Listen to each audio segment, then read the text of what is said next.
moi, mon objectif avec Inga, la craquer et la revendre. Et je me dis, ok, comment je vais arriver à la revendre? Qui va me racheter? Et qu'est-ce qui va intéresser mon racheteur potentiel? Inga est une marque d'éponge, essuie-tout lavable et réutilisable. Créée en 2022, la marque met un point d'honneur à utiliser des matériaux sourcés, recyclés et recyclables, ainsi qu'une livraison neutre en carbone. Aujourd'hui, Théo rencontre Benjamin Beer, fondateur et CEO de la marque.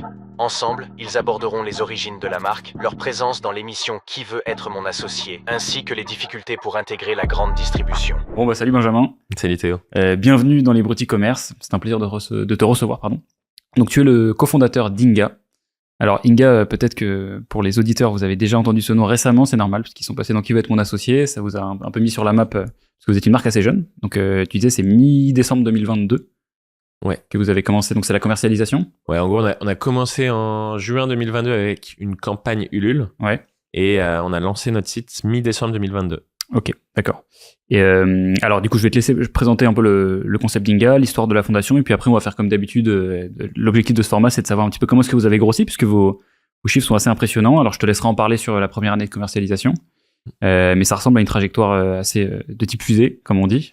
Donc voilà, écoute, je te laisse présenter Inga et à toi de jouer. Écoute, bah déjà, j'espère que l'avenir te donnera raison sur la fusée.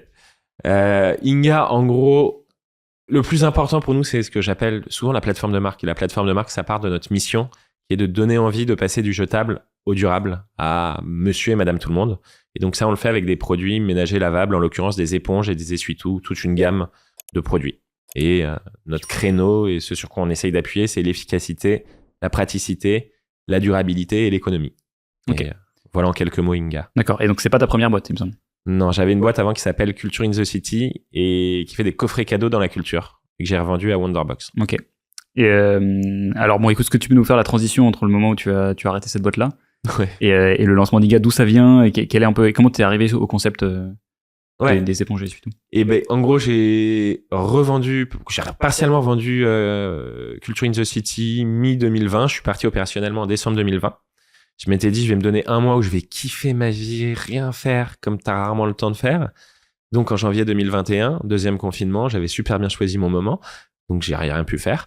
Et ensuite je me suis dit j'ai un mois pour trouver mon prochain business. J'avais plein d'idées. Et parmi ces idées, je m'étais dit, tiens, ça vaudrait peut-être le coup de lancer une boîte consumer en rapport avec une boîte à impact responsable. Du coup, j'ai regardé tous les produits qui existaient et j'ai identifié un segment de marché justement sur ce qu'à l'époque j'appelais les papiers ménagers lavables, où j'ai vu qu'il y en avait beaucoup qui se vendaient, notamment sur Etsy, mais qui n'avaient aucune vraie marque établie. Et du coup, je me suis dit, tiens, on va creuser. À l'époque, j'avais une personne qui m'aidait niveau stratégie marketing, mon ancien directeur marketing de mon ancienne boîte qui aujourd'hui est directeur marketing actuel. On s'est dit, on va faire un petit test à l'arrache où, en gros, en un mois, on a lancé une campagne Ulule, un Shopify, juste un produit, un essuie-tout lavable, juste pour comprendre le marché. On a eu une validation qu'on attendait et du coup, on a décidé d'accélérer. Et on a accéléré donc en allant chercher un autre associé, Christophe, sur la partie digitale, en construisant une vraie plateforme de marque, celle dont je t'ai parlé, en élargissant la gamme avec éponge et coton à démaquiller et mouchoirs qu'aujourd'hui on met un peu en retrait. Et on allait lever des fonds. On a fait ça, on a accéléré, on a mis beaucoup d'investissements sur la marque qui je pense aujourd'hui paye ses fruits et on a lancé cette campagne Ulule en mai-juin 2022 où on a explosé tous les records. On a fait près de 500 000 € sur la campagne Ulule. Et puis derrière, on a lancé notre site en décembre. Ok. Qu'est-ce que tu appelles des investissements sur la marque? Alors, c'est faire un gros développement de plateforme de marque. Ouais. Plateforme de marque, c'est un petit peu effleuré le truc, mais c'est en gros, c'est une équation pour moi où tu te dis, ok, j'ai un produit, des produits ménagers lavables, je vais les vendre. Tu pars de là. Première question, à qui je vais les vendre? C'est-à-dire, qui est ma cible? 2 hypothèses sur des produits ménagers lavables, soit des écolos, soit monsieur et madame tout le monde. En fonction de ta cible, tu vas pas faire la même marque et tu vas pas faire les mêmes produits. Évidemment, on a choisi monsieur et madame tout le monde, parce que ça a plus d'impact environnemental de vendre des produits jetables à des produits lavables, à des gens qui jettent qu'à des gens qui ne jettent pas. Et le marché en termes de business est beaucoup plus gros. Donc, une fois que tu as ça, tu as un peu, on va dire, l'équation de comment je vends des produits lavables et durables à tout le monde. Et c'est là qu'arrive ta mission qui est de donner envie de passer du jetable au durable. D'accord. Alors, moi, juste une petite question là-dessus, parce que instinctivement, comme ça, et d'expérience, j'aurais plutôt dit que les gens disent souvent les marques qui ont très bien fonctionné, ces fusées dont je parlais, elles ont commencé à avoir des petites niches, tu vois, donc les écolos seront peut-être des early adopters. Toi, vous, dès le démarrage, vous avez dit non, pas du tout, on va faire du mass market. Ouais, mais parce que, en fait, moi, n'importe quelle personne qui veut lancer une boîte et qui me demanderait un conseil, je lui poserais avant tout la question de c'est quoi ton objectif avec cette boîte? C'est quoi ton objectif, toi, personnel? Parce que pour moi, il faut toujours partir de l'objectif personnel. Moi, mon objectif avec Inga, dès le début, c'était de prendre une boîte pendant 7-8 ans, la craquer et la revendre. À partir du moment où j'ai ça et que je sélectionne mon marché, je me dis, OK, comment je vais arriver à la revendre? Qui va me racheter? Et qu'est-ce qui va intéresser mon racheteur potentiel? Moi, j'identifie que mes racheteurs potentiels, il y en a 8, 9, et c'est des groupes industriels qui sont déjà dans le secteur ménager. Là, je vais presque à la toute fin déjà, mais eux, ils sont sur le secteur ménager. À qui s'adresse? Ils s'adressent au mass market. Et moi, si je veux les intéresser, il faut que je sois mass market. Et après, il y a aussi un côté très business où, avec la petite expérience que j'ai, quand je monte une boîte, je regarde quand même le marché auquel je m'adresse. Si le secteur du ménager, si le marché auquel je m'adresse, il pèse, je sais pas, j'ai n'importe quoi, 30 millions, putain, faut y aller pour aller faire de l'oseille, parce que ça veut dire que pour faire une vraie belle boîte, faut que j'aille chercher au moins 50% de part de marché. Tu t'adresses au mass market, bah, le mass market, il va faire quoi? Il va faire 2-3 milliards. Bah, tu vas chercher ne serait-ce que 1%. C'est beaucoup plus accessible. Et excusez-moi, mais l'autre point aussi, c'est qu'on s'est dit, si on s'adresse au mass market, ça nous empêchera pas de toucher aussi potentiellement les écolos. Ok, d'accord, parce qu'en fait, souvent, tu te dis instinctivement que la niche sera plus facile à conquérir que ce mass market sur lequel, en fait, je pense que tout le monde a un peu ce raisonnement-là, le marché est plus grand. Ça va intéresser plus les industriels, mais c'est pas pour rien, c'est parce qu'il y a plus de barrières à l'entrée. Donc, faut quand même être confiant de s'imposer face à beaucoup plus de concurrence. Ouais, mais en fait, si tu veux, déjà, on s'est lancé sur un produit où il y avait personne. Ouais. C'est-à-dire, cite-moi une marque d'éponge lavable ou d'essuie-tout lavable. Il y a plein de toutes petites marques, il y a plein d'artisans qui le font, mais t'as pas une vraie marque. Donc déjà, on est les premiers à aller dessus. Sur le lavable, on s'attaque à un marché qui est du jetable. Et j'ai un directeur marketing qui est vraiment un tueur. En gros, pour name dropper, je vais pas donner son nom, mais c'est l'ancien directeur marketing France d'Innocent. C'est lui qui a co-créé la marque Innocent en France. Donc, il connaît bien la grande distrie. C'est des problématiques qu'il connaît bien. Et ça nous a beaucoup aidé. Et c'est cette marque et cette plateforme de marque dont je te parle qui, pour moi, est à l'origine de beaucoup de nos succès. Parce que ça a été pensé, justement, sur, je reviens, comment donner envie. Et donc, c'est ça qui crée on s'est dit, bah, il faut donner envie. Donc, créer un univers coloré, surtout pas culpabilisant, un peu décomplexé, fun. Et tu t'attaques aux produits qu'attendent les gens de produits ménagers. Ils attendent avant tout de l'efficacité. C'est simple, hein, on allait prendre les sondages faits par LSA. Et les gens, ils attendent 1, de l'efficacité, 2, de l'économie, 3, de la praticité et 4, de l'impact. Et donc, ça, c'est nos fondations. Et toute notre priorité, c'est de faire un produit efficace et qui dure longtemps, parce que s'il dure longtemps, il va être économique. Ok. Et alors, moi, je m'interroge sur pourquoi est-ce que les acteurs historiques n'avaient pas réussi à adresser cette verticale de marché. Alors, je vais faire juste une parenthèse et un parallèle avec ma première boîte. Donc, ma première boîte, c'était des coffrets cadeaux dans la culture. Et à un moment, j'ai voulu lever des fonds et je suis allé voir Wonderbox. Au début, je voulais pas aller les voir. Je m'étais dit, mais non, mais je suis un fou. Si je vais les voir, ils vont me copier. Et puis voilà. Non, ils ont préféré investir chez moi alors que je faisais si je faisais 120 000 euros de chiffre d'affaires quand ils ont investi chez moi, c'était le bout du monde. En fait, ils se sont rendus compte que j'avais réussi à craquer un petit truc que eux n'avaient pas réussi à craquer. Et que surtout, bah, ça leur demanderait moins de temps et moins d'argent de me faire développer à moi le truc que de le développer eux. Bah, c'est un peu la même chose, je pense, chez les gros industriels. Ils n'ont pas forcément la flexibilité et la souplesse pour lancer ça. 2, ils n'ont pas forcément l'approche. Et 3, surtout, il y a un côté légitimité. Ça, c'est un des mecs à mon board qui était très bien placé chez Procter et maintenant qui est chez Mondelez, qui m'a dit, bah, en fait, des gros groupes comme nous, on nous reproche toujours notre côté non-impact. Et si on va lancer une marque green, on va toujours aller nous reprocher de faire plus un coup de pub. Ouais, donc ils ont abandonné, en fait. Bah, je sais pas s'ils ont abandonné, mais je pense qu'ils ont plus intérêt à me racheter que à aller le faire eux-mêmes. Pour plein de raisons. Ok, d'accord. Et donc toi, tu parlais juste avant que je te coupe de la plateforme de marque. Peut-être que tu peux continuer là-dessus, parce que tu disais qu'est-ce que... Et ben en fait, j'ai presque fini. Hein. C'est simple, c'est une équation simple, mais donc c'est je vends à monsieur et madame tout le monde des produits ménagers lavables comment je leur donne envie, ma mission, donner envie, et donc avec des produits efficaces, durables, pratiques et économiques. C'est con, on s'est dit en 30 secondes, mais en fait, si tu te poses pas cette question au départ, tu fais fausse route. Je te donne l'exemple sur notre produit star, l'éponge. L'éponge, avant de faire cette plateforme de marque, on était persuadé qu'on la ferait en matière naturelle. On était sûr, c'est évident, on est une boîte à impact. On va pas utiliser du polyester, c'est-à-dire le polyester, c'est un dérivé de pétrole. Ça n'a pas de sens. Sauf que, en même temps qu'on faisait le travail de plateforme de marque, on achetait tout ce qui existait sur le marché, on testait tout ce qui était possible en matière naturelle. On s'est rendu compte que, on n'arriverait pas à faire un truc efficace et un truc durable.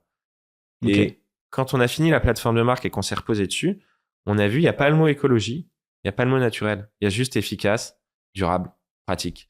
S'il faut du polyester pour faire quelque chose d'efficace, durable, pratique, on fera du polyester. Et nos 18 mois de recul, je pense, nous ont donné raison parce qu'on fait des ventes de ouf sur des éponges. Et surtout, les gens, ils kiffent nos produits. Quand on a, sur notre site, on a 4,8 sur 5 sans tricher. Et sur Choose App, on a 4,9 sur 5 avec, je crois, on doit en être à 6 ou 7 000 acheteurs sur nos 2-3 ventes sur Choose App. Okay. Donc, on a eu raison là-dessus.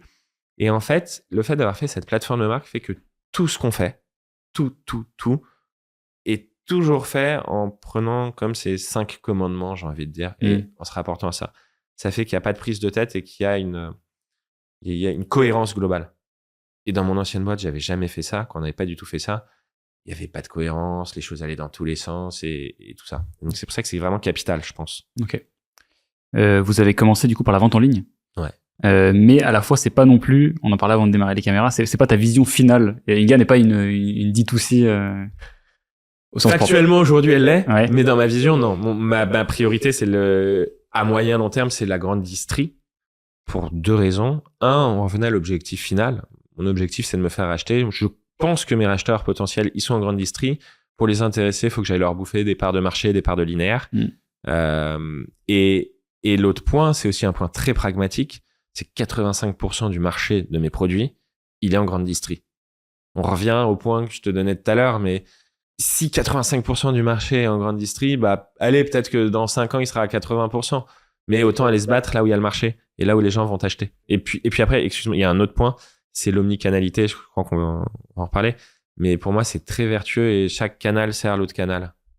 D'accord. Peut-être que tu peux un peu... Ouais, en fait, c'est marrant parce que il y a quelques années et encore aujourd'hui, il y a beaucoup de fonds qui disent non, moi les boîtes grande distrie, je veux pas y aller parce que t'es dépendant à Carrefour et Carrefour il te tord le bras et puis après tu meurs.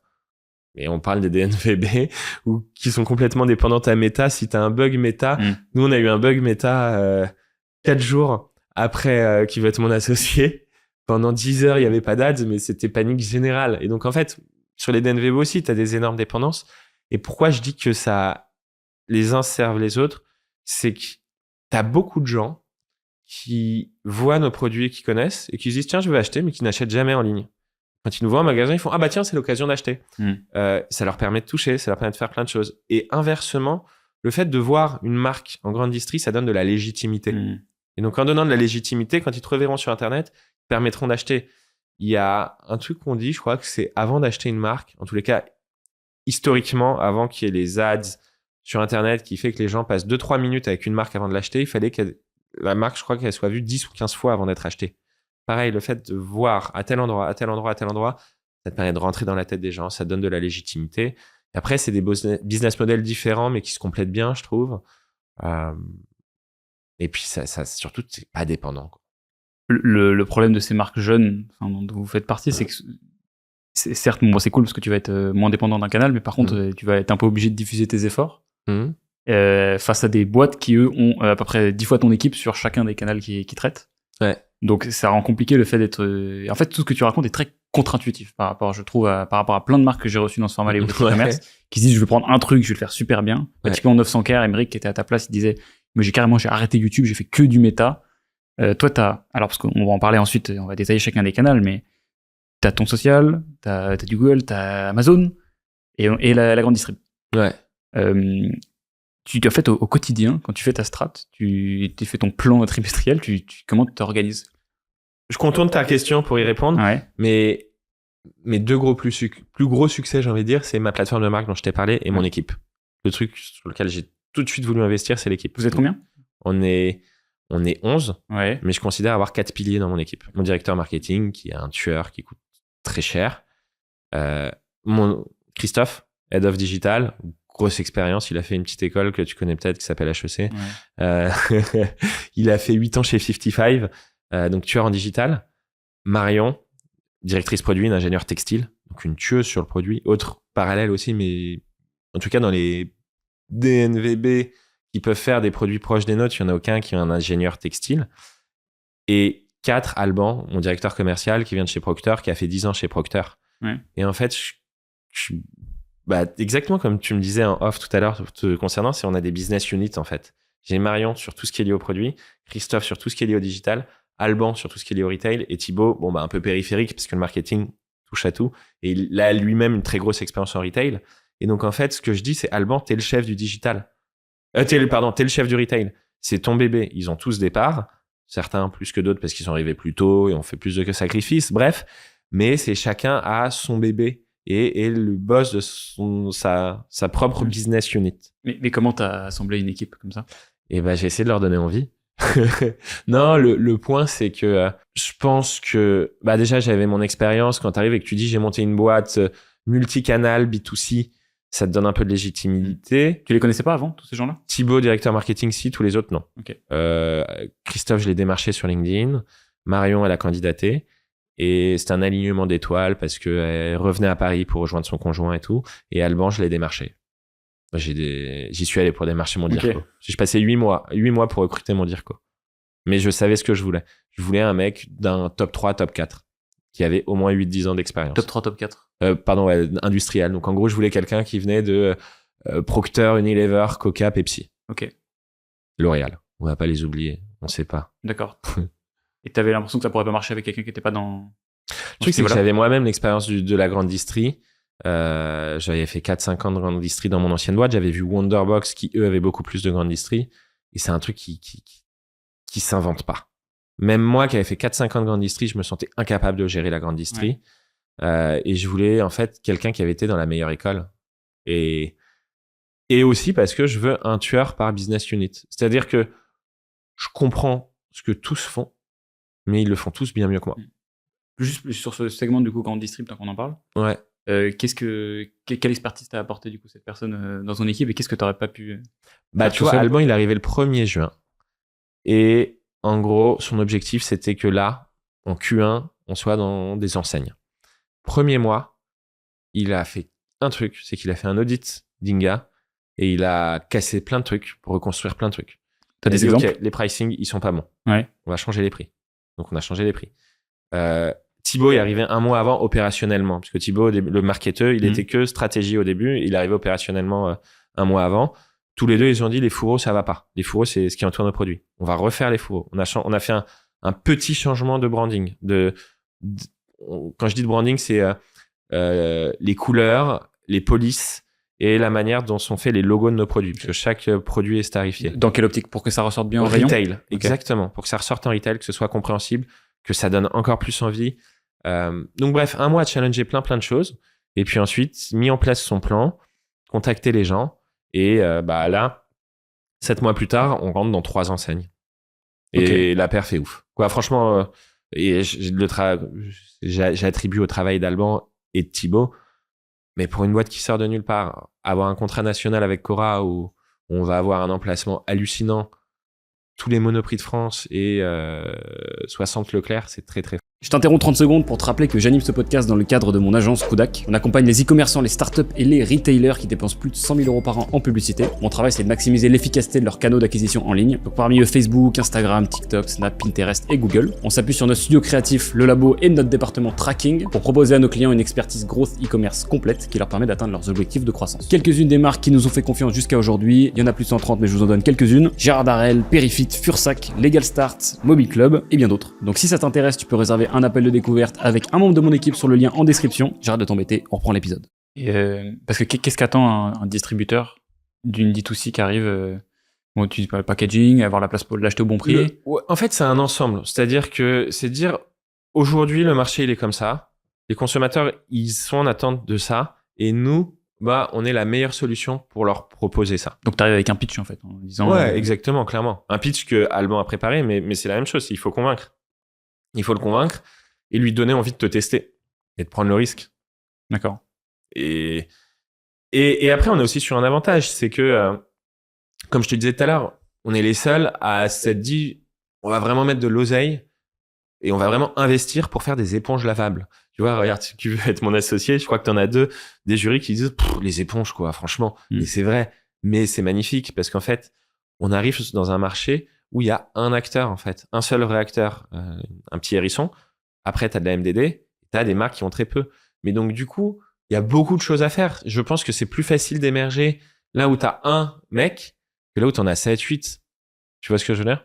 D'accord, donc c'est le positionnement de la boîte aussi. Il y a aussi ça, ouais, bien sûr. Parce qu'en gros, je me mets à la place, tu vois, des auditeurs qui ont plein de D2C et qui se disent, bon, t'es super, je vais faire comme Benjamin, je vais attaquer la grande distrib comme ça, mais ils vont pas avoir ce positionnement produit que vous avez vous.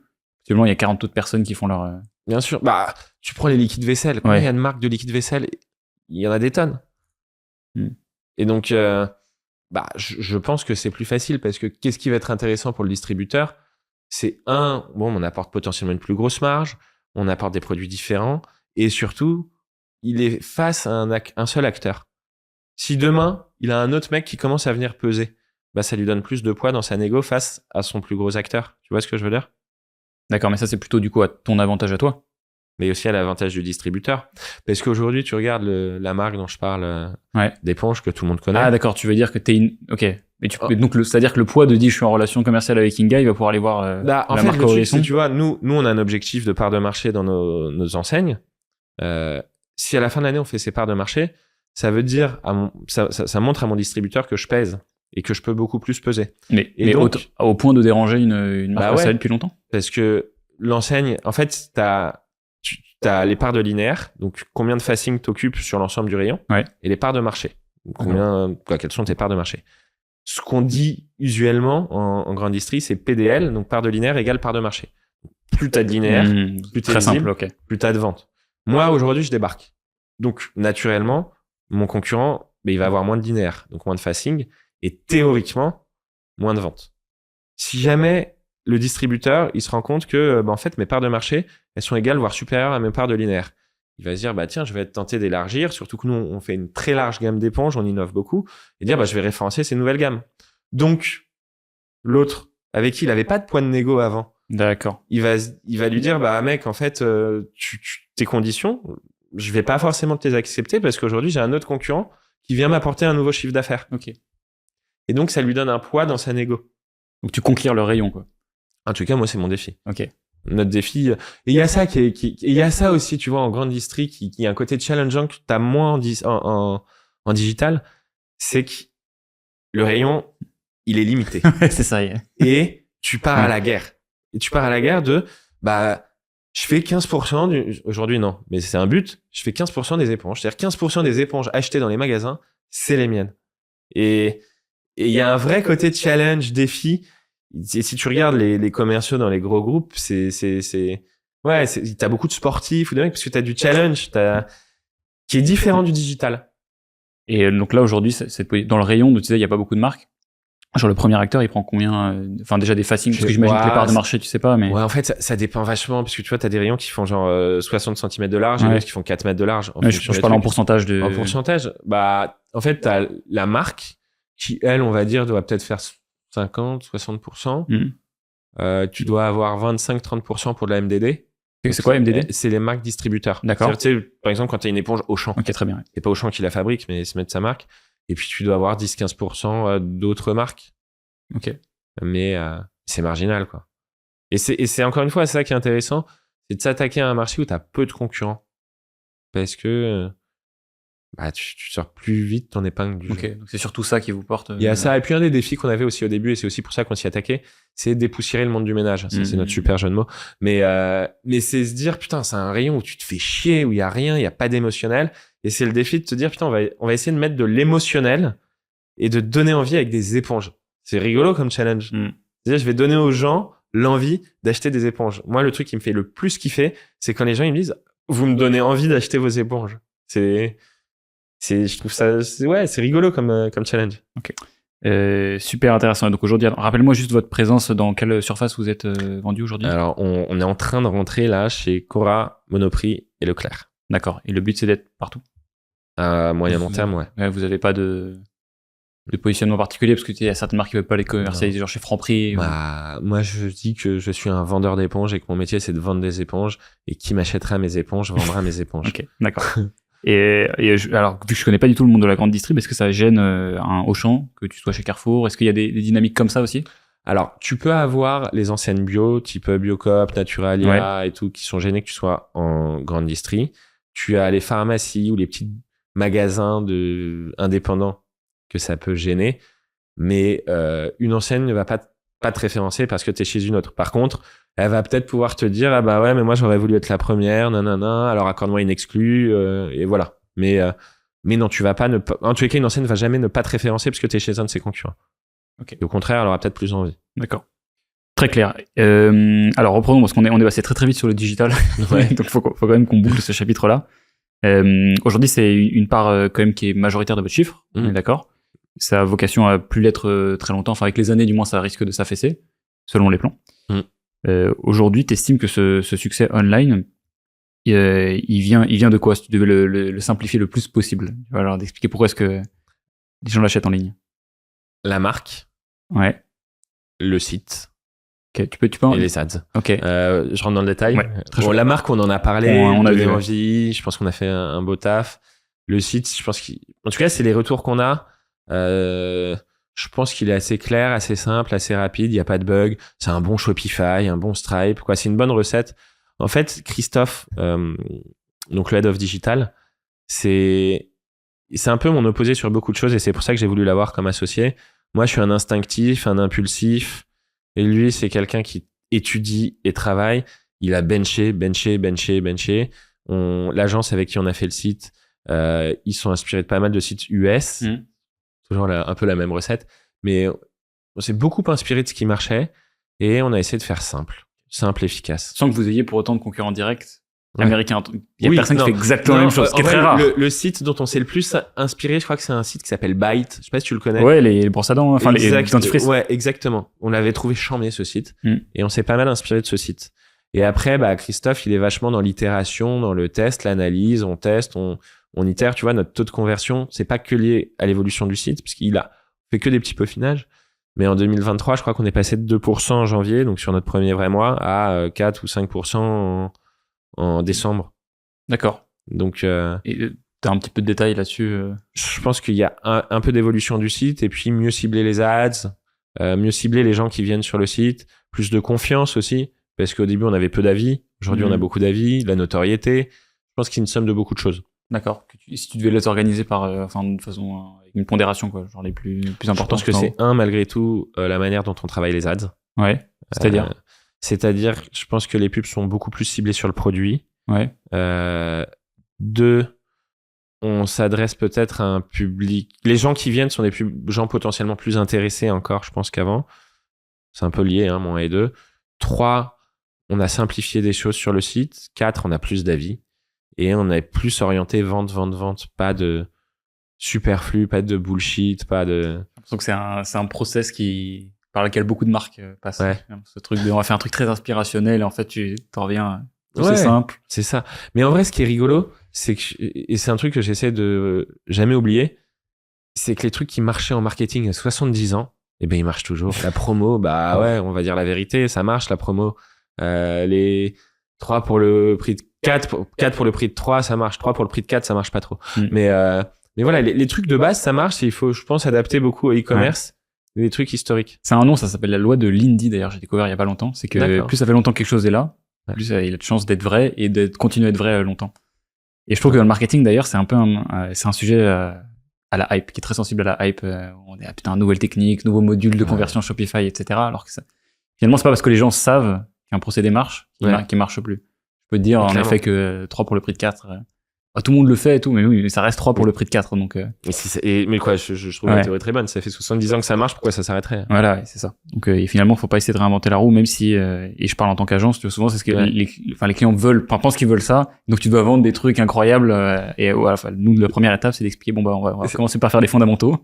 Mais c'est vrai que quand tu démarres, t'as envie d'avoir le hack. Ouais. Tu veux trouver Tu le hack. cherches ça. Mais c'est un mauvais truc. Tu vois, je pense pas trop en parler, et c'est pas le sujet, mais souvent quand on m'a demandé comment vous avez fait pour faire la meilleure campagne Ulule, déjà c'est notre objectif. Alors aussi on a duré plus longtemps que d'autres, mais on avait juste mis toutes les best practices en place. Tout ce qui avait marché chez les autres, on l'a mis en place. Et c'est ça, quoi. C'est carré, simple. Exactement. Ouais. Focus, prioriser, ça c'est important. Et pas faire d'erreur. J'aime beaucoup ce que tu dis sur ton site. Un Shopify, simple, fonctionnel, bien. Ah ouais, non mais c'est vrai. Bien, faut faire les trucs. Ouais, ok. Parce qu'on oublie aussi souvent que faire les choses bien, c'est déjà pas faire d'erreur. Ouais, et t'en feras toujours, mais Ouais. pas trop grosse, quoi. Il y en a beaucoup dans les ads. Nous, c'est un des principaux trucs qu'on fait, c'est quand tu reprends un compte, tu fais déjà environ les erreurs classiques simples. T'as pas besoin de faire des trucs d'audience, mes couilles, correspondance automatique, etc. Tous ces trucs très avancés qui viennent compléter les stratégies fondamentales. C'est ça, à partir de la base. Ça marche partout, déjà, à partir des fondamentaux et de la base.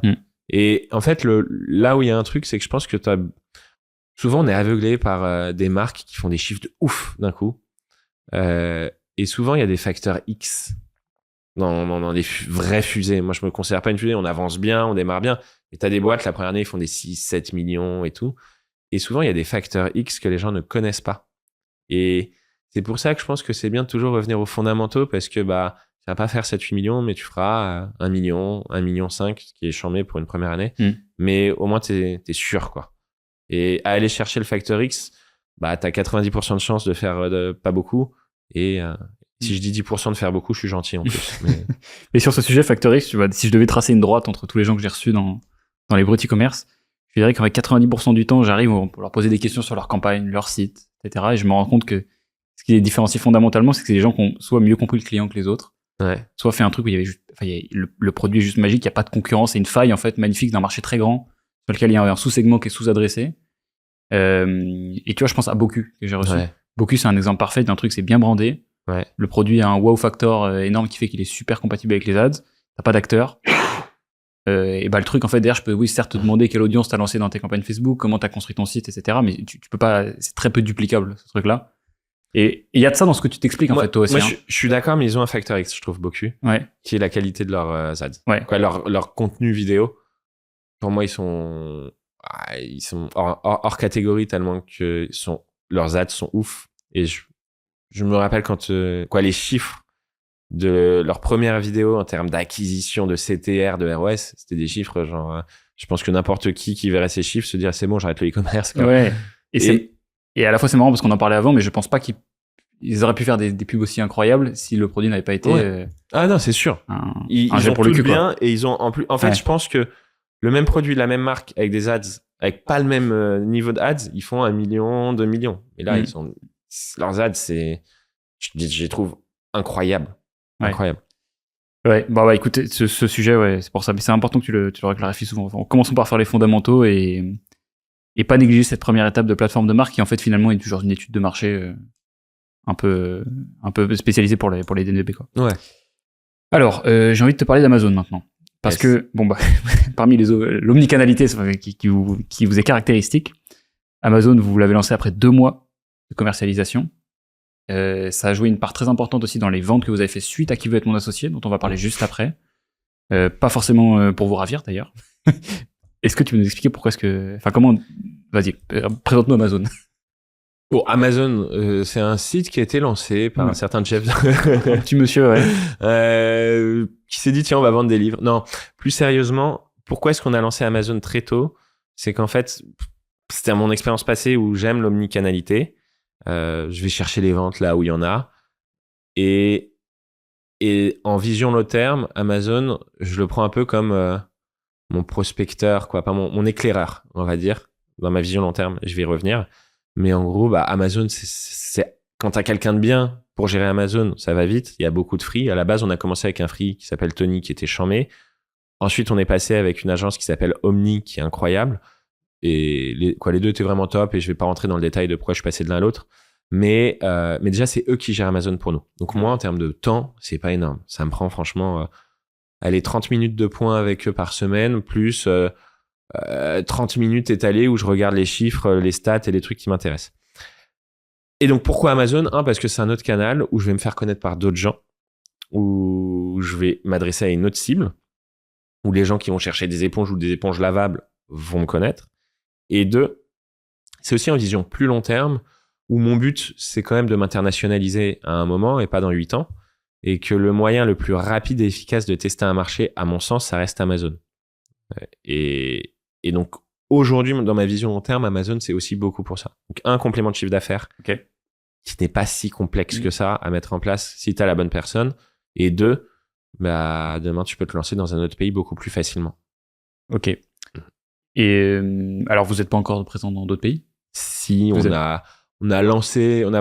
commence à vraiment lancer l'Allemagne, et puis on a mis comme ça en vente Italie, Belgique, Espagne, mais c'était vraiment comme ça, histoire de. D'accord, ok. Ça reste une part minime de votre chiffre d'affaires? Ouais. D'accord. Ok. Mais par contre, on veut vraiment grossir en Allemagne. Ok. D'accord. Et donc aujourd'hui en Allemagne, c'est Amazon qui vous drive plus que le site D2C ou même chose? Ah ouais, non, on fait que Amazon sur. En fait, ça, donc ton international n'est ouvert qu'avec Amazon. En fait, si tu veux, mon point de vue, c'est Amazon est gros en Allemagne, le marché Amazon est plus gros en Allemagne qu'en France. Si on n'arrive pas à craquer Amazon Allemagne, pourquoi me lancer en Allemagne tout court? D'accord. C'est un peu c'est un test. Et il peut y avoir des raisons, hein. Peut-être que je peux me planter, peut-être que ça peut ne pas marcher sur Amazon Allemagne et marcher ailleurs, mais un vrai lancement dans un autre pays, c'est lourd. C'est-à-dire que il faut que tu retravailles un petit peu ton branding, quoi qu'il arrive, les arguments sont pas forcément les mêmes. Il faut que tu traduises tout, quoi. Je trouve que c'est du taf et c'est pas $1. Et je me dis, autant d'abord tester sur Amazon où c'est moins coûteux que de me lancer comme ça tête baissée. Okay. Et comment tu scales Amazon? Genre là, typiquement en Allemagne, tu vas attaquer le marché allemand avec Amazon? Bah déjà, tu bénéficies de ton travail en France parce que les avis. C'est ça que c'est. En fait, c'est pour ça que je voulais te poser la question là-bas. D'accord. En fait, c'est les avis. Et puis Amazon, après, t'as ton placement. Je t'avoue, je suis pas un expert, mais t'as un classement organique aussi. Tu grossis. Je crois que là, par contre, c'est vraiment différencié pays par pays, mais au moins, t'as les avis. Ouais.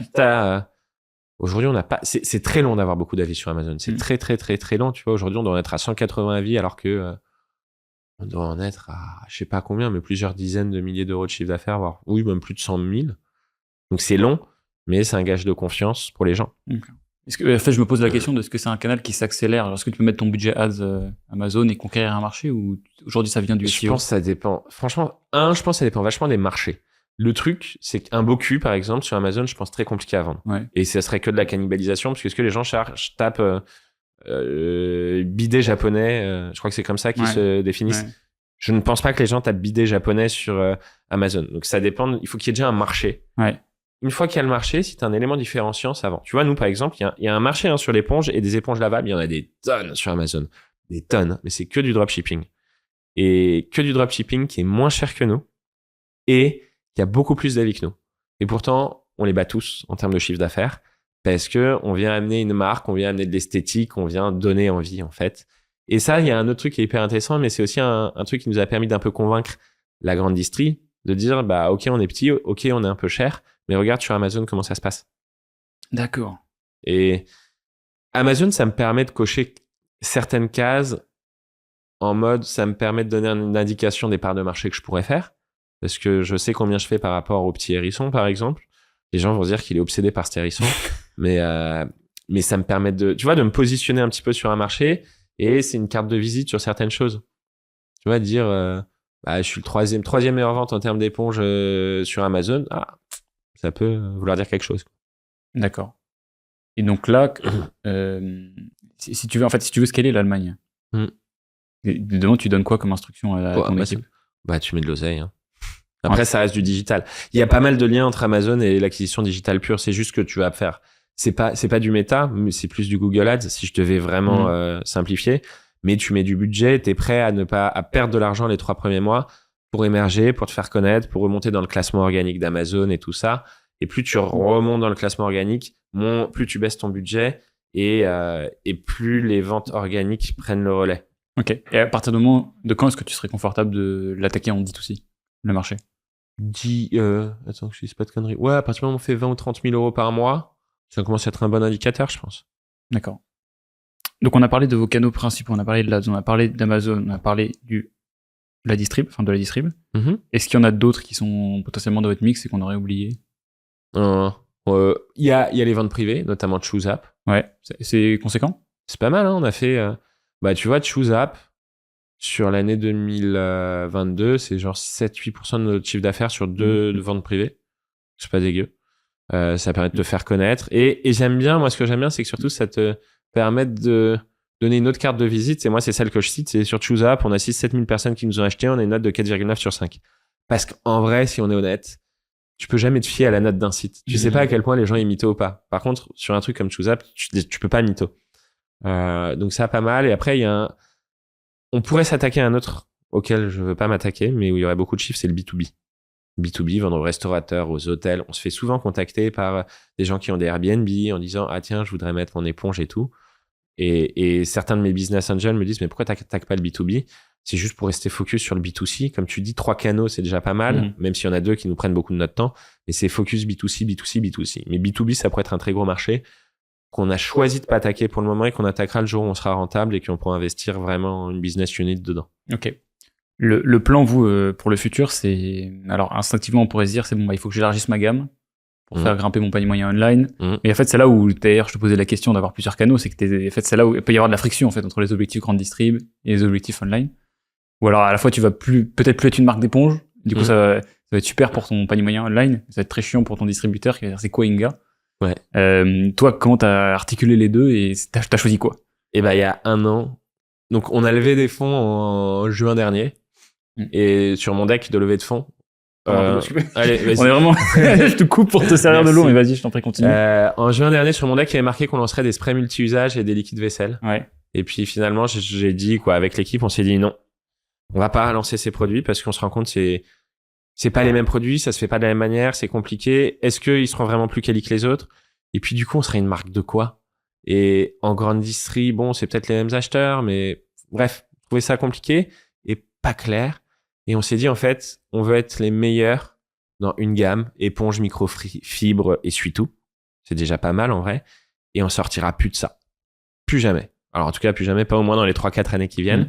Mais par contre, on va élargir à fond cette gamme. On va faire tout ce qu'on peut faire en éponge, en essuie-tout et en microfibre. C'est quoi les évolutions? Bah, tu vois, aujourd'hui, par exemple, à la base, on avait une seule éponge. Aujourd'hui, on a 4 éponges. Donc, on a l'éponge classique, l'historique, qui a un côté qui essuie, un côté qui gratte. J'aurais dû en amener. On a l'éponge double absorption, qui a donc 2 côtés qui essuient, qui est plus faite pour la salle de bain, les toilettes. On a l'éponge plate. Donc ça, c'est une pure innovation où c'est les mêmes matières que l'éponge, mais plus large et tout fin. Ça permet d'aller dans des endroits où tu peux pas aller avec une éponge normale. Ça te permet de faire ta vaisselle comme dans des flûtes à champagne et des coupes. C'est marrant, c'est le produit qui a la meilleure note. Nos éponges sont à 4,8 sur 5, lui à 4,9. Les gens le surkiffent. Et on a lancé une éponge aimantée. Okay. Donc, tu as une ventouse et tu colles, t'aimantes ton éponge. Il y a un côté ludique pour te donner envie. Et 2, ça permet à l'éponge de sécher beaucoup plus vite et donc d'être encore plus hygiénique. Et cette année, on va lancer 2 produits dans la gamme essuie-tout microfibre, une nouvelle éponge. On travaille sur une nouvelle matière aussi pour certains de nos produits. Et on va créer pas mal de nouvelles gammes marketées en termes d'éponge. Donc, je dis pas encore quoi, mais on a en gros 6-7 lancements produits cette année prévus dans cet univers et qui toujours répondent à un besoin. Soit efficacité, soit praticité, soit autre usage, soit fun. Ok. Et c'est des produits qui ont vocation plus à être vendus à des clients existants ou alors de vous ouvrir un nouveau segment? Ça dépend. Par exemple, la nouvelle éponge qu'on va lancer, évidemment, chaque nouveau produit, tu le vends à tes anciens clients, en tous les cas, t'essayes. Mais par exemple, cette nouvelle éponge, ça va nous permettre de vendre à des professionnels à qui on peut pas vendre ou aussi à répondre à un usage des clients. Moi, demain, tu me dis, est-ce que je peux nettoyer mon barbecue avec ton éponge? Je te dis non, tu vas la défoncer. Alors que tu peux faire tous tes usages, mais en même temps, tu nettoies pas ton éponge avec l'éponge Spontex. J'ai dit le nom. Et donc, bah voilà. Donc, spoil, on va lancer une éponge pour les barbecues, pour ton four, pour tous les trucs gras, très durs à faire. Donc, et nouveau marché, parce que les professionnels et surtout répondre à un autre usage du quotidien. Ok.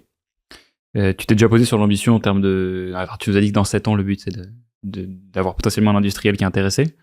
T'as déjà réfléchi en termes de chiffres, ce qui sera un succès pour toi, même sur 2024, 2025, 2026? L'objectif, c'est de dépasser les 5 millions d'euros de chiffre d'affaires. Ouais. Après, succès, Tu connais en vrai, est-ce que tu connais beaucoup d'entrepreneurs qui sont satisfaits de ce qu'ils font? Non, mais tu vois, l'industriel, je pense qu'en dessous d'un certain seuil de CA, tu l'intéresses pas, quoi. Ouais, mais alors moi, il y a plusieurs cases à cocher. Pour moi, il n'y a pas que le CA. Il y a les parts de marché, Ouais. il y a la marque. Je vais pas dire la notoriété, parce qu'en vrai, pour faire une marque B2C vraiment connue, c'est long, c'est très très long, mais l'appréciation de la marque, l'unicité de la marque. 3, les produits, l'innovation produit. Si tu as des produits uniques et bien meilleurs, c'est game changer. Et 4, ce que tu peux lui apporter sur un marché ou dans le futur sur une région, quoi. Tu peux ouvrir un marché. Ça peut très bien. Je te donne un exemple. Ça peut très bien être. Ce qui est intéressant sur l'éponge, c'est que tu prends la France, l'Italie, l'Allemagne, la Grande-Bretagne, c'est pas les mêmes marques, c'est pas les mêmes leaders. Pourquoi? Parce que les besoins sont un tout petit peu différents. Tu vois, on aime bien dire chez Nga, il y a 60 millions de Français, 60 millions de manières différentes de faire le ménage. J'ai envie de te dire, tu as 4 pays, et 4 manières différentes d'utiliser tes éponges. Mais donc, ça peut très bien être un industriel étranger qui se dit, je veux m'attaquer au marché français. Tiens, eux, ils ont déjà un pied dedans. Ça peut très bien être un autre industriel qui se dit, comment je vais faire de la croissance externe? Sur l'éponge, on n'a rien. Viens, on va s'attaquer à l'éponge. Ça peut très bien être celui qui est leader sur l'éponge qui se dit, j'ai pas envie qu'on vienne me faire chier. Allez, je les rachète et ils me font pas chier. Quoi, tu vois, ça peut être plein de points différents. En fonction de ton racheteur, la raison du rachat va pas forcément être la même, je pense. Ok. Eh bien, écoute, Benjamin, je crois que je t'ai posé toutes les questions que je voulais te poser. On refait un petit check. Ça me semble bien. Je vais te poser à toutes mais non, mais j'ai oublié une dinguerie. Benjamin, on n'a pas parlé de qui va être mon associé. Exactement. Je suis un ouf. Ouais. Je suis un dingo. Qui en plus est le premier sur. Mais je pense que vu qu'on n'arrête pas de parler, qu'on a parlé de plein de trucs, tu dis ok, les premiers sujets on a zappé. Et qui veut être mon associé? Non. Je suis un dingo, mais oui, c'est tout récent en plus. Ouais. Raconte-nous comment ça s'est passé parce que l'histoire vous est pas. Alors nous on a eu beaucoup. En fait c'est marrant, mais il y a un truc dans les. Je sais pas s'il y a beaucoup d'entrepreneurs qui t'en parlent, mais le facteur chance. La chance, elle compte dans une boîte. Moi, dans mon ancienne boîte, elle a compté du mauvais côté. Tu vois, j'avais une boîte culturelle. On faisait 50% de notre chiffre d'affaires en décembre et 50% de notre chiffre d'affaires à Paris. On s'est tapé d'abord les grèves qui avaient tout gelé en Ile-de-France. Puis 2 mois plus tard, le Covid. Donc, autant te dire que le Covid, pour une boîte culturelle, c'était sympa. Là, le facteur chance, il est tombé de notre côté parce que, en gros, on a tout donné pour participer à Qui va être mon associé. On avait fait une vidéo de ouf. On a été retenu par une casteuse. Mais la directrice de casting a dit non, inintéressant, les boîtes d'éponge, ça intéresse personne, on s'en fout. Donc, on n'avait pas été présenté à la prod. Donc, tout ça pour rien. Et puis, en septembre, Dorothée, notre casteuse, m'appelle et me dit tu veux toujours faire Qui va être mon associé? Je dis ouais, grave. Elle me fait écoute, pendant les vacances, la sœur de la directrice de casting lui a parlé d'Inga en disant qu'Inga c'était chambé, qu'il fallait absolument que vous fassiez l'émission. Et hier, il y a une boîte qui s'est désistée. Donc, du coup, la directrice de casting, elle s'est dit peut-être qu'on peut donner sa chance à Inga. Le lendemain, ils ont montré la vidéo à la prod qui a trop kiffé. Le surlendemain, ils ont montré la vidéo à M6 qui a trop kiffé. Ils se sont dit, allez, let's go, vous tournez. Pour des raisons personnelles, je pouvais pas tourner sur les derniers jours de tournage. Ils m'ont dit, tu tournes dans 6 jours. Et en gros, un mardi, il y avait pas de Qui va être mon associé. Le mercredi d'après, on tournait Qui va être mon associé. Donc, beaucoup de chance.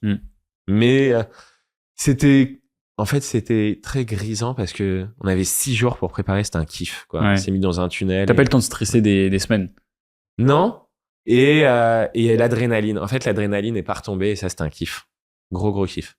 Ouais. Et puis après, le jour du plateau, énorme kiff. L'équipe est chambée, trop sympathique. Moi, je me suis éclaté et j'ai grave kiffé mon passage. J'ai bien rigolé. On s'était beaucoup préparé. On m'a pas mal dit que mon pitch était bien parce que je m'étais beaucoup préparé et que j'ai un passé de comédien, donc ça aide aussi sur scène. Et après, l'autre truc très marrant, c'est le montage. Ça, on m'en avait parlé, à quel point le montage montrait des choses, mais en fait, t'es 43 minutes sur le plateau et t'as un montage de 13-14 minutes. Donc, le montage dit certaines choses qui ne sont pas forcément vraies, entre guillemets, mais vraiment super expérience. Et puis l'après, waouh. Ouais, ça... Incroyable. En fait, c'est un peu ce que je dis à mes équipes. On a eu en même temps Qui va être mon associé le lancement en grande distrie. Ce que je leur dis, c'est ce qui est le plus fort à court terme, c'est Qui va être mon associé. L'impact court terme, il est incroyable en termes de chiffre d'affaires, d'opportunités, de notoriété. Mais le plus important sur le long terme, c'est l'entrée en grande distrie. Parce qu'au final, l'effet qui va être mon associé, je pense, au fur et à mesure des mois et des années, va s'estomper. Et c'est pas ça qui va écrire l'histoire de la boîte. Là où, comment on va marcher en grande distrie, va écrire l'histoire de la boîte. Mais à court terme, c'est incroyable. Et ça te permet d'accélérer plein de choses. Ça te crée des opportunités ouf. Tu vois, on a l'acheteur de McDo qui nous a contactés en mode, il s'est dit, en fait, je vous ai vu et je me suis rendu compte que j'avais jamais traité le sujet des éponges. Tu vas être dans les Happy Meal. Et ça, c'est ce qu'on veut. C'est tu sais, l'acheteur des achats internes. Ouais. Mais il dit, en fait, j'ai un budget éponge qui est colossal. Et je me dis, peut-être qu'en fait, je vais acheter vos éponges. Bon, on verra. Mais on serait pas passé à qui va être mon associé. J'aurais jamais eu ça. Et du coup, nous, on lui a aussi envoyé des petites idées de goodies qu'on pourrait mettre dans les Happy Meal ou dans tout ça. Donc, on n'a pas perdu le nord. Ouais. Mais ouais, c'est les Mini-Mondes qui avaient fait ça, je crois qu'ils avaient une collab. Ah oui, c'est vrai. Ils avaient une Je collab. mets cette boîte minimum. Ouais, incroyable. Ouais. Et Et en deux mots, voilà. En tout cas, comme on l'a fait. Et oui, quoi, je conseille à toute boîte consumer d'essayer d'aller faire qui va être mon associé. Ouais. Et parce que tu disais, l'effet va redescendre. Alors ouais, il redescend en effet, bon, pour l'avoir vu sur quelques-uns des clients chez Kodak, mais il y a quand même il y a un avant et un après, quoi, sur ces boîtes. Là, la baseline n'est plus la même. Ah bah non. De ce que tu fais comme chiffre par mois, etc. T'es plus la même boîte. T'es passé à la télé déjà, tout court. Ça coûtait 0. Exactement. Donc ouais, t'es installé. Avoir 13 minutes en prime time dédié à ta boîte, tu connais un truc, une émission qui fait ça? Ouais, laisse tomber. C'est fou. Et t'as pas eu la pub, toi? Si t'as eu la pub. On avait échangé avec une boîte qui était PSC avant, avec 2 boîtes, et les 2 nous ont dit, bon, tu pourras rien faire pour, mais si t'as la pub. Et pour l'anecdote, on était en équipe quand on a regardé, et le passage avant nous avait eu la pub. Et en plus, c'était un truc même pas consumer que tu pouvais acheter sur Internet. On s'est fait, putain, un passage pub pour rien. C'est nul. Ils nous ont gâché notre pub et on savait qu'on allait être après. On s'est fait, on n'aura pas la pub. On était deg. Et là, passage et bam, pause, pub. On a sauté. C'est-à-dire, genre, tu vois comment tu cries quand la France a marqué en finale de la Coupe du Monde contre l'Argentine. Les mêmes cris de joie. Genre vraiment, c'était une victoire d'avoir la pub. Et là, on regardait le Shopify. On faisait 3 000 € par minute. Wow. C'est fou. Incroyable. Ouais, parce que c'est ça, en fait, les gens, pour nos auditeurs qui comprendraient pas, de quoi on parle, c'est que la pub, ça laisse le temps aux gens d'acheter, en fait. Ils viennent de voir un truc, tiens, je vais prendre la carte bleue, me rendre sur Internet. Et donc, c'est hyper game changer sur les chiffres après le passage. Ah ouais. Ok. Écoute, je crois que Benjamin, cette fois-ci, c'est vraiment la fin. Eh ben, c'était un plaisir. Écoute, je vais te poser la toute dernière question, de ce podcast, dont je t'ai pas parlé avant d'ailleurs, donc totalement oublié dans la préparation, mais tu vas voir, elle est pas très dure. C'est, est-ce qu'il y a une autre marque e-commerce dont toi tu admires les stratégies de croissance? Une marque e-commerce dont... Alors, je pense qu'on peut élargir. On ne prend pas le e-commerce au pied de la lettre. Si, il y en a une. Oh, il y en a 2. Je vais en citer 2. Kabaya. Ouais. C'est hyper original, tu vas me dire. Non, Kabaya, c'est fort, tout est là. En fait, tu vois, belle marque, bonne marge, multicanal, voilà. Et Unbottled. Ouais. Pourquoi Unbottled? Eh ben, ils vendent un savon, ils vendent un gel, ils vendent des produits qui existent. Ils ont ajouté un aimant, mais en fait, tout ce qu'ils font, ils le font à la perfection, je trouve. C'est l'exécution. Leurs boutiques sont belles, tout est léché, En fait, c'est vraiment l'excellence dans l'exécution que je trouve incroyable. À tout niveau, hein. La marque, la logistique, tout. Donc je dirais Unbottled pour c'est de l'excellence. Vraiment, c'est de l'orfèvrerie avec un produit du quotidien et du consumer, je trouve. C'est noté. Écoute, merci pour ton passage et cette heure passée ensemble. Merci à toi. On va dire au revoir à nos auditeurs et leur donner rendez-vous dans 2 semaines pour un nouvel épisode des Brut e-commerce. Ciao à tous.